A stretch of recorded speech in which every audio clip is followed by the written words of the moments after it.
And tonight with a reality check, investigating emergency response after viewers reached out to NBC 15 News concerned about how two 911 calls were handled in Mobile County. Those calls both happened last Wednesday in Grand Bay on Highway 90. The first was a car accident, the second a vehicle fire.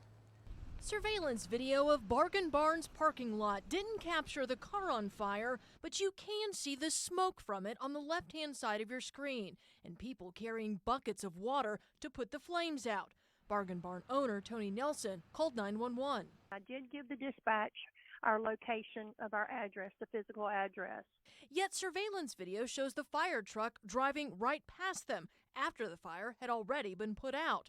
Nelson says they passed by 3 times until finally they flagged them down. The fire chief showed us on his phone that dispatch physically gave them a totally different address. The address of a gas station down the street. There were multiple callers, so there were multiple calls processed, and the initial dispatch information was for a fire near the Chevron. This grainy surveillance video shows a car accident near Bargain Barn earlier that morning. Finally, an hour later, state troopers showed up. Grand Bay Fire District Secretary Susan Todd says the fire department is supposed to be called to car accidents. We found out we weren't even called.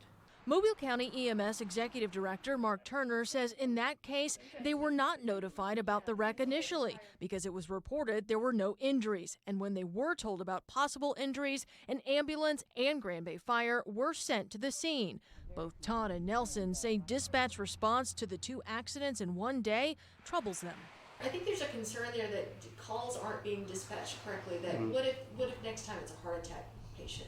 Yeah, I mean, I think especially where the public's concerned, there's not an issue.